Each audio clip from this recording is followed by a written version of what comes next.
We'll now meet a former engineering student who found her passion as a pastry chef and along the way, as a protege of Momofuku's David Chang, founded a profitable 12-location national bakery business with more than 200 employees.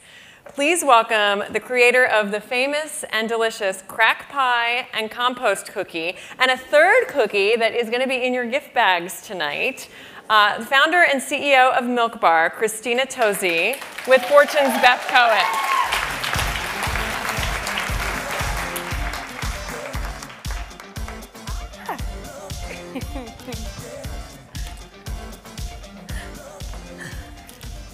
Hi, everyone. Oh, yeah. Hi, everyone. Okay, who here, based on the reception, who here knows Milk Bar? Who here has eaten at Milk Bar? Whoa, okay. That's helpful.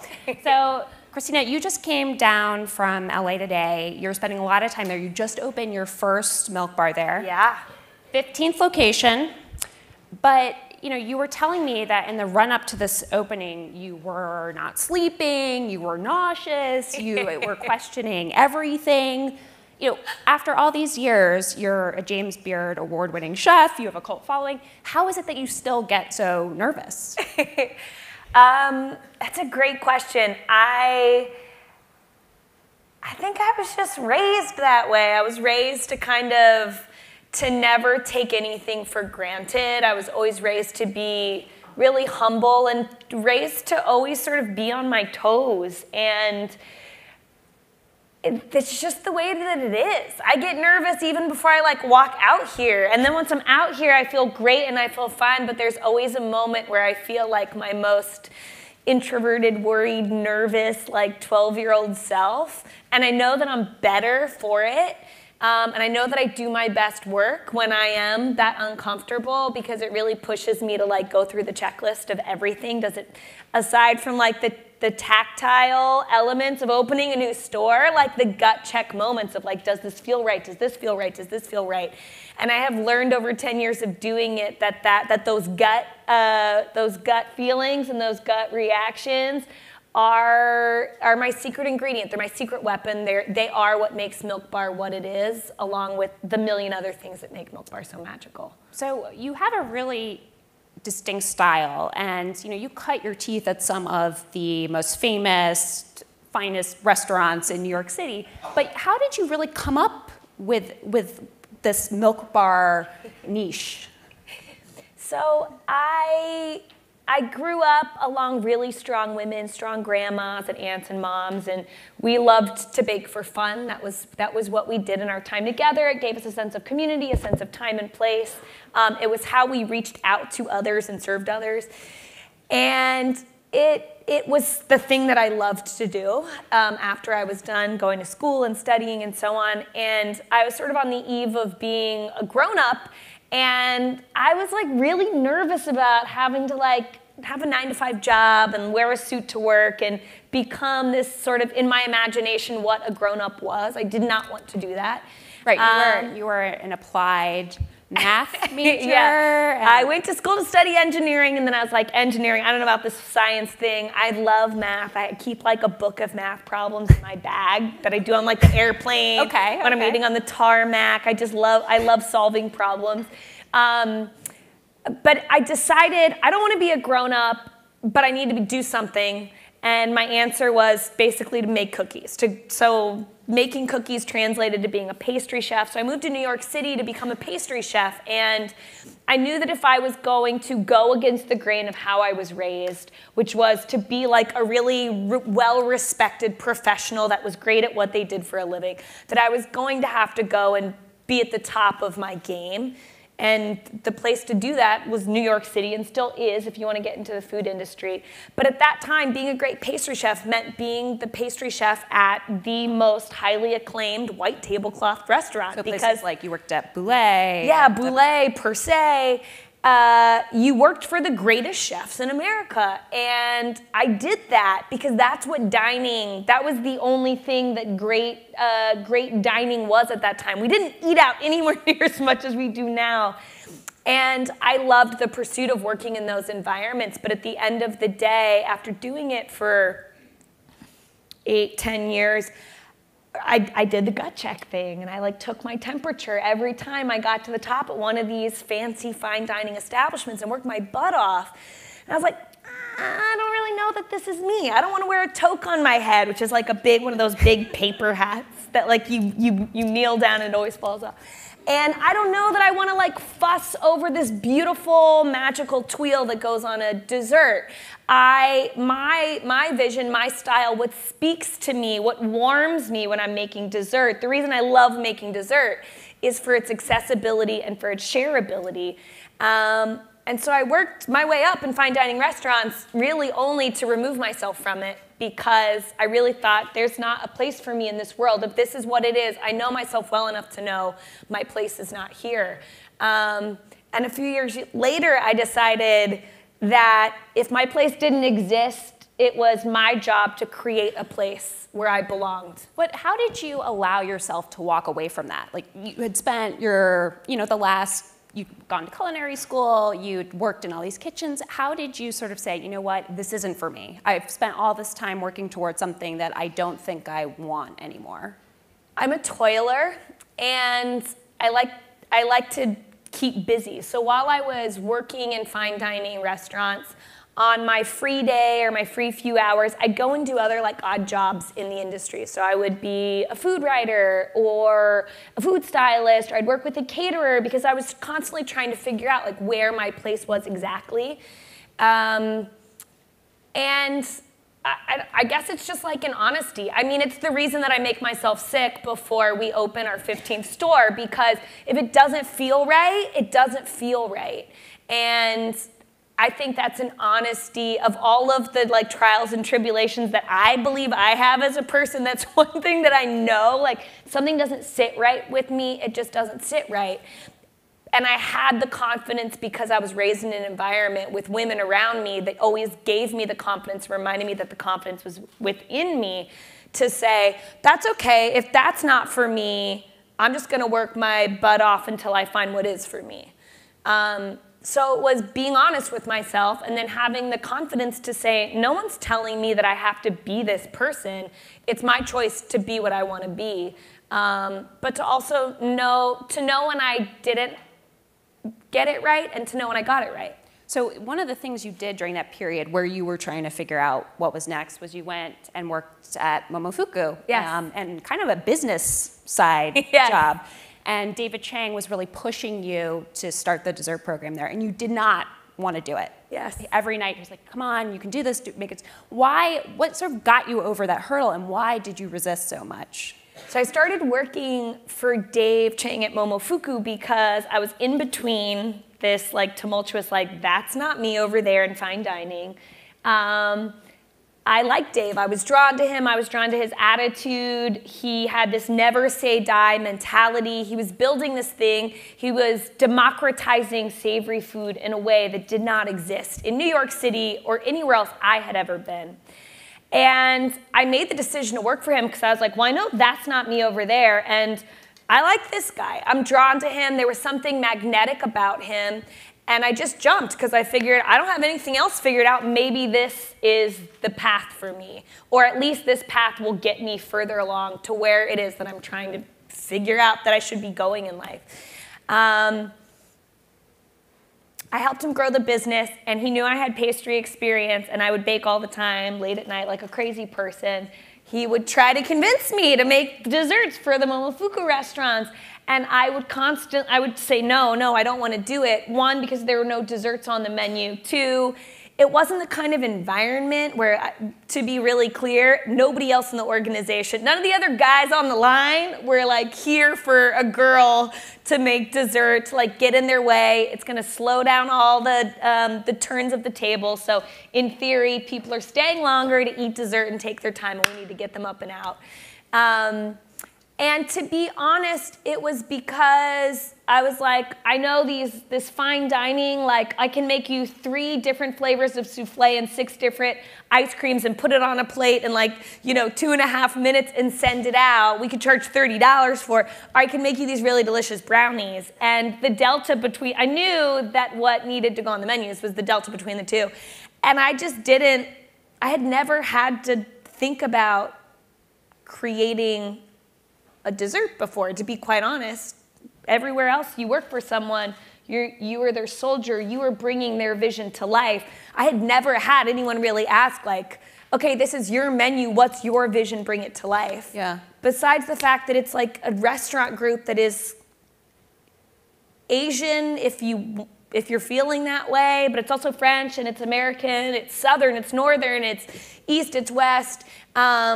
There was no specificity to it. So also imagine that someone's like, what's your vision if you could do anything at all in the world? Right. And how does it fit in a place that's hard to describe in and of itself? So it's interesting because, I think here you talked a little bit about how you were used to taking orders on the line and things like that. And one of the things you've had to do as you've grown is learn how to be the boss. Yes. How have you done that? I mean, it's a really different thing than being a chef. It is. It definitely starts at the beginning, which is I was raised by women that were like, you speak up, you speak your mind, people don't take advantage of you. It goes all the way through working in these fine dining restaurants, being someone else's cook, which, to be clear, you don't talk back. The only answer is yes, chef. Or no, chef, which is like the worst response, but yes, chef, ideally. But always having a compass and remembering to use it. I mean, even when I told Dave, no, I don't want to make desserts for these restaurants, I was certain enough in what it was deep inside me that wanted to say no, and eventually said yes. And when I think about leading, I mean, sometimes I'm 38 now. No, 37, not yet 38. I'm 38 next year. I know, you're like, oh my gosh. I think it's about leading. It's about leading more than it is about being a boss. I lead people that are much older than me. I lead people that are much younger than me. But the thing that brings us all together is that we share in this vision that is Milk Bar, and everyone is looking for someone to lead them that has the confidence and the vision and the spirit and the passion. And in that instance, I believe that I learned how to do it by quieting what was up here and harnessing like what was in here. And I have to remind myself that a few times a week, depending on the situation, but it goes back to like the simple answer of, I know that I'm my greatest asset. I falter most when I let other people try to give me the answers that I'm searching for. I think that's wisdom and knowledge, but at the end of the day, I know that the answer needs to come from within me, whether it's leadership, guiding a team of almost 300 at Milk Bar now, or working on a line as like an 18 or 19-year-old next to the hustle and bustle of a professional kitchen. So I'm going to get into questions in a second, but let's talk a little bit about the vision of Milk Bar, which you alluded to. When you launched, I think people were like, this is a fad, this is a gimmick. 10 years later, clearly not the case. How do you stay creative? How do you keep your edge? You've talked about how Milk Bar zigs when everybody else zags. How do you do that? I think a lot about putting on blinders. 10 years ago, the food world was a very different place. No one was like going on Instagram. You could barely find a beautiful picture of food unless it were on a magazine, like literally a physical like magazine that you bought at a newsstand. Do you remember when we used to do that? Yes. A lot of people here buy physical magazines. I love magazines. Okay, good. I love it. Thank you. But that was our only that was our only access. But we didn't have it at our fingertips. In that we had to seek it out when we wanted it in this beautiful, spiritual, magical way. 10 years ago, it was magic. No offense taken, it's fine. No.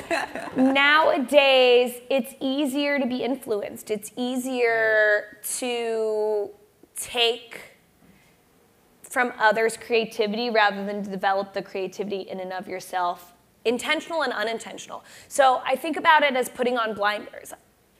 If I take off the blinders, I'm looking at where is everyone else going and where is the right place for us? And inevitably, it's like, if everyone is on the left side of the room, we need to be on the right side of the room. Not because we're different to be different, but we're at our best when we create the biggest limitation. When we say the thing that we need to be seeing and looking for is the thing that no one else is seeing. And a lot of times it comes down to like the simplest ingredients with the utmost humility. But really, when we're in the kitchen, my favorite place to explore is like, we're going into the pantry. It's like when you're at home and you're trying to figure out what to bake. Don't go to the grocery store and buy anything. Go into the pantry. I don't care how long you lock yourself in there and go like, what can I create that I have never thought about creating before? Or what can I do with this bag of sugar or flour or stick of butter that I have never dared to create before? Because the other sort of secret to Milk Bar is we're like deep down in your soul and your spirit, because that is where we go to create. We're not at the surface trying to follow anyone else. We're like digging deep into what are those like magical flavors and textures and feelings and emotions that we can pick apart and recreate through food that make you feel something, that bring you happiness, or that empower you to spread that joy to someone else. Yeah, people say you're sort of you both embrace and sort of destroy nostalgia at the same yes. time. Do we have any questions in the audience for Christina? We have one here. If you could just wait for the mic and tell us who you are. Hi, I'm Jen Hayes from Nixon Peabody. What is your favorite Milk Bar cookie and why? Ooh.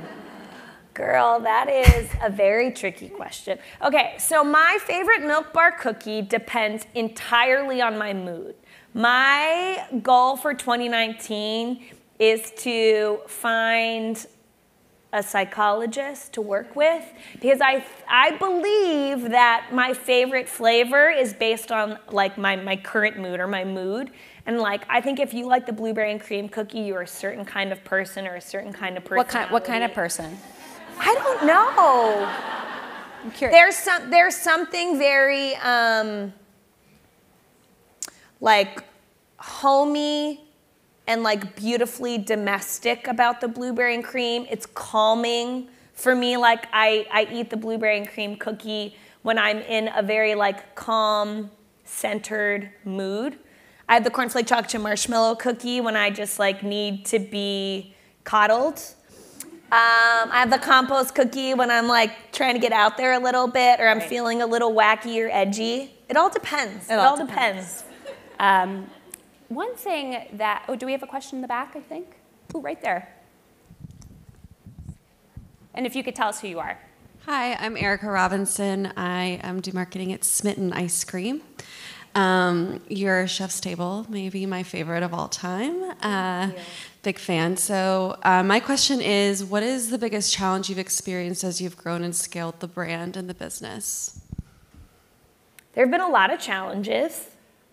I would say I oftentimes mark the 10 years that it's been since I opened Milk Bar more with the challenges or the failures than the successes, because there are many more challenges than there ever are successes. And I think the challenge and the almost failures or the failures that recover into successes are really what makes me feel alive, what like gets me out of bed in the morning. I would say my biggest challenge has been in coming to terms with my age, my success, and the business's success. I started Milk Bar with a very small amount of money that Dave loaned me from Momofuku, and I used that to build and grow Milk Bar for 8 years. I did it specifically because I wanted to know in and of myself, one, I never conceived of raising money beyond that, but two, I didn't ever want to be thought of as a fad or as something that was like quick money in, quick money out, getting too far into sort of like the trend of raise and valuation, these conversations that can often sort of take away like a freight train or take off like a freight train. And 2 years ago, so 8 years in, I opened my eyes and was like, wow, the world has changed faster than I've been able to grow Milk Bar, because I've been limiting our ability and our wingspan based on capital. And I put myself on a track to raise money, and what I did not prepare myself for was the fact that I'm a woman. I founded this business. We sell dessert, which is probably like one of the girliest things possible. We sell cookies for a living, and we're proud of it. And I didn't realize how much feedback I'd get, what a challenge it would be to sit in a room with a bunch of financial professionals, oftentimes men. I know what I look like, I know what I sound like none of that is a surprise to me, but my biggest challenge was going through that process, hearing all of the feedback, including people that are great operators of QSR concepts that will say, you gotta do this, you gotta be doing this, you gotta be doing this over here, you're doing this wrong.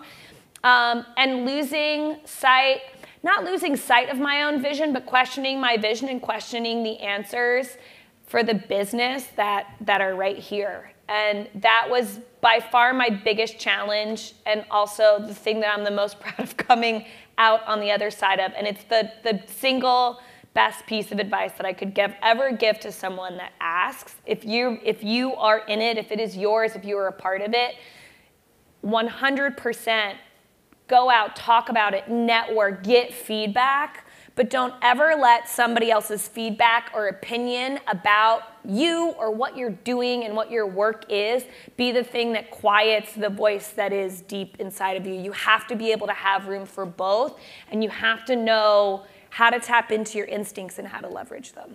Christina, thank you so much. That was great. So lesson, tap into your instincts. Thanks again. Thank you so much.